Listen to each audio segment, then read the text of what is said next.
As we get into our second series, I'm stoked to see how this sniper is going to work out here. For this early. Like, obviously he's been buffing up his damage by picking up those Wraith Bands.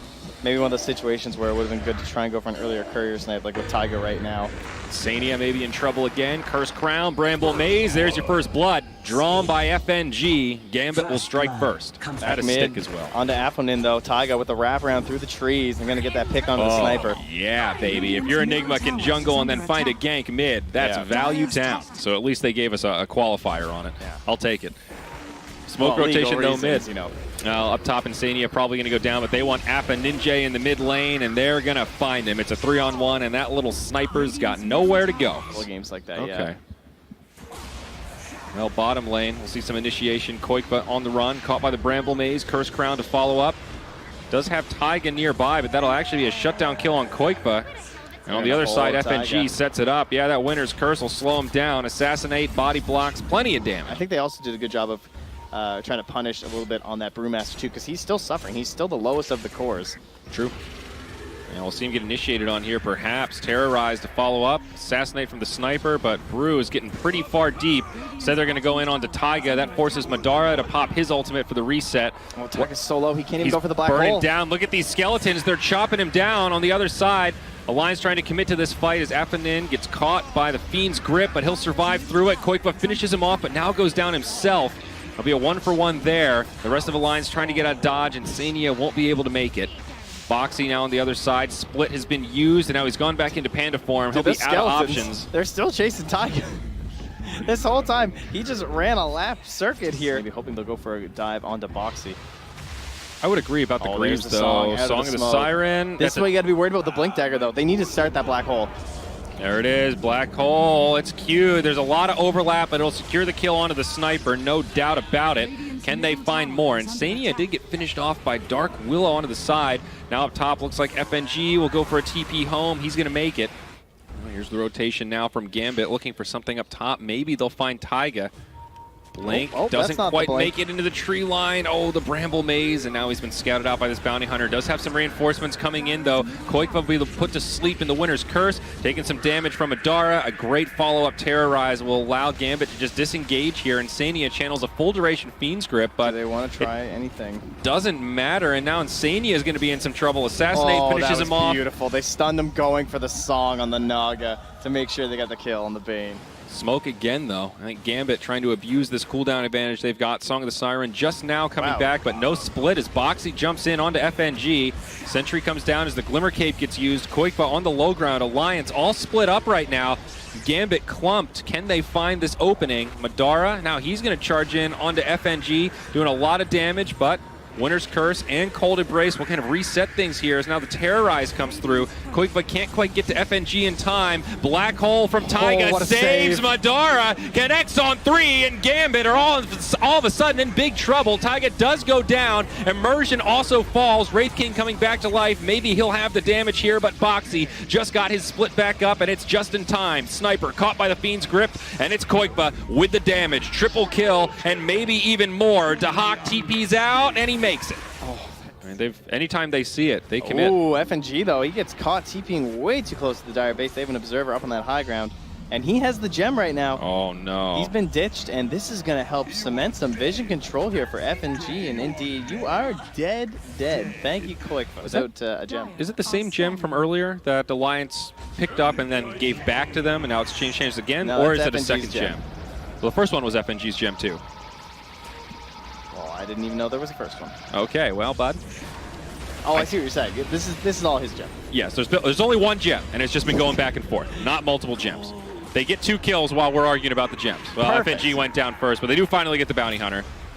And Immersion probably going to go down too. Okay, Alliance back with the momentum. Great. Made up this game. He's been struggling to get those ults off, and this basically secures it. Yeah. Well, speaking of which, Willow's going to get one too. Initiation. They're going to jump in onto the bounty hunter. He's going to get caught first, but there's the Terrorize from Willow.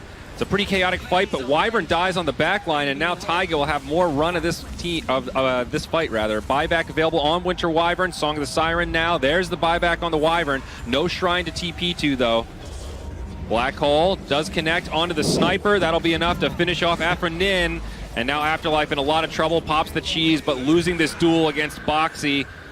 Nice winner's curse. Does buy him some time, but that was not the target. Because if there was a dieback or something, obviously the game's just over. So he'll have 2 lives to defend. The supports do not have buyback, though, so it's only the 3 cores. They will go in onto Madara, who gets down to about half HP, follow-up Terrorize, but they just don't have the damage. This Naga Siren's going to live, and now they start putting the damage onto Dahak. He'll go down. That's the reincarnation. He gets the stun out, though, with the Manta dodge from Madara. Black hole. That's the refresher shard. And Dahak is going to fall. It's enough. Winner's Curse was also used. Glyph still available. Will they be able to save these barracks? Buyback now, used by Dahak. BKB from Afanin. No, they're chasing. They want to get that Aegis off Madara, but he's already regenning with the heart. Boxy, but... Moonshark going the way of Dahak, of course. Still another 5k HP, or 5k gold on this Wraith King. More Moonsharks. So, yeah, buy him for your buddies. Get one for Sniper. That's true. Wards would be nice, I'm sure. Still 5 minutes on his buyback. Now Dahak, he'll be the one to get caught. Hex start things off, and mid lane, the barracks are getting finished off. Dahak's still alive for now. They will grab the Aegis. The Rapier actually has the damage, but they force the Glyph. Great choice from Alliance to split this up. Dahak now in the mid, putting some damage into Koikva, but he'll get off his BKB. He'll be just fine. Where's Song of the Siren? Oh, tried to blink in on FNG. Oh, he's got both the Winter Wyvern and the Sniper. It's going to be over here. No buyback. Taiga able to refresh, has another black hole. That'll be the end of the Wraith King, of course, coming back with the reincarnation, but they've got a black hole ready and waiting. It's going to be Alliance that take game number 1 as the GG comes. 51 minutes to do it, but they secure a nice, convincing win. Very impressive game from Alliance. This was Gambit's game. An exciting game 2 draft. Oh, I like what Alliance working with here. The faster you can get that maxed out at level 4, the better you're feeling about making some potential rotations. Afanin taking a lot of tower shots. Yes, indeed. Boxy going to try to chase him down here. Has the crush. We'll have a bash coming up momentarily here, and that is a first blood for the Slardar. Oh, look at Taiga, too. He TVs right back in. You know Taiga's like, yo, can we do this? Can we just kill this guy again, please? Kunkka definitely not one of the best heroes in terms of playing from behind, but look at Boxy. He just goes right in onto him, gets the bash again. I don't know what this Kunkka can do. Yo, Taiga's coming. He's got the shock. I think he's just going to be dead again. Hadouken. See ya. But Slardar can definitely be a bruiser in that scenario, too. Now he picks up a double damager. He's going to split his way into immersion, and oh, my. Look at that Phoenix die. That was a 3-shot right there. Boxy's on a tear. He's pinging that Centaur. He's like, yo, just go. Just get it. I'm coming, dude. I mean, he's level 7. Now that 4th point in bash. Koikva stealing so much damage. I think this Centaur is just absolutely done for. God. Easy kill for Alliance. 5-0, 4K net worth at 6 minutes. For now, at least distract him while I come around the backside. Hello, Apaninj. Does drop a Torrent. That'll buy him a little bit of space, but he is being chased down here. Boxy a little bit too fast, just trying to find that angle for the stun, and there it is. Immersion, though, does have some fiery spirits. They will matter not. Taiga secures yet another kill. That'll make it 6-0. And, oh, down bottom, FNG will also go down. Now starting to level up that Guardian sprint so Slardar can start cruising around in the river. But just look at the damage. What do you do? What do you do? That's under tower. Look at Taiga just sitting on top of this bounty rune here, backed up by Koikva. Will get picked up, and they're just going to press forward. Immersion falls first. Afterlife might be able to make it out.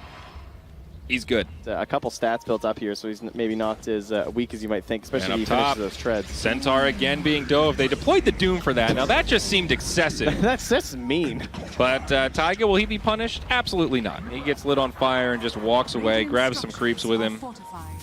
Glyph does get used, delays this push up top a little bit. We're going to see a full rotation into the mid. Keeper of the Light does get brought down, so Gambit will finally find a kill in terms of break. Yeah, nothing super valuable. Yeah.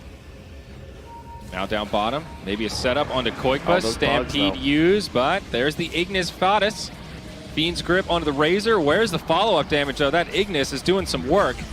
They do bring down FNG. Koikva able to use the Yules to reset a little bit. Finishes off the Centaur. It does end up going down, but Alliance are doing a lot in this fight, and they are reinforcing. They get the bash onto the Lifestealer. Dahak on the run. Does not have Rage, cannot get out of here, and he will fall. It's a 1 for 3.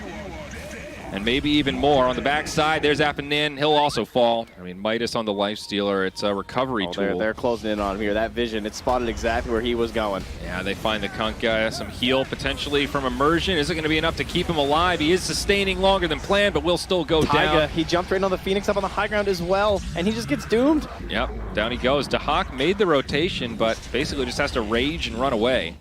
Now just starting to keep pushing on in there. Afterlife has actually resigned himself to the safest spot on the map, the Alliance jungle. When you're this far ahead, that can definitely be the case. Immersion gets caught on the other side. Didn't he just get out of something? Yep. He tried to TP to the safe zone, but there really isn't one right now. His dive was still on cooldown. And up top, they'll find the Centaur. Speaking of safe zones, TP home, not going to make it. Koik was there with the Yule Scepter. And this Centaur is going to be punished for this aggressive movement into the enemy jungle. Taiga's there. Honestly, I feel like you just got to go for something here, but look Doom at this, he just jumps zooms him. Pops the ult. There's the ulti from Insania as well. Another nice blinding light. That's going to put FNG back into the danger zone, and Kunkka certainly not going to be able to survive. 2 That's to 23. 2 more dead. There you go, guys. You got it. Close one. Almost there. No, it counts. Oh, that's true. Backwards, yeah. We're fine with that. That's great. How dank. Bottom tier 3. The siege continues. BKB's not even needed. Now that's the chat Boxy wheel. jumps in into Immersion. He falls again. No buyback available. They're looking to maybe bring down the Slardar. Remember, Boxy does still have the Aegis, and they can't even bring him down the first time. This Crimson Guard is going to slow down the siege, but dare I say, Trent, there is no way for Gambit to hold this one. I mean, I think Gambit have very little to lose. They're coming up the stairs. Is that the place to be? Boxy with a 3 heroes stun. The Doom comes out onto the Lifestealer. FNG in the grave without buyback. A great way to start that one off. This Slardar was just ready and waiting. Yeah, he's about on par with his Centaur, so he's had a pretty rough game. Yeah, I haven't seen that Centaur's game. I mean, is that really the company you want in Sania? Oh, Boxy jumps in onto DeHawk. There is a Radiance out, so this could be the hold. In comes the Centaur showing off that blink, but Immersion won't be able to complete the egg. Taiga able to scoot away. Some BKBs have been used. Gambit trying to hold on as best they can, but FNG knows it's doomed. He'll call the GG and Alliance get another flawless flight. They did at least have to use their 10-second BKBs before the game ended. Well, they gave us the GG at 2 to 31, so they won't hit us with it a second time. That would have been, I think, a first. Yeah, absolutely stunning performance, though, from Alliance. Like you said, a great read with the lanes. That's where it all started.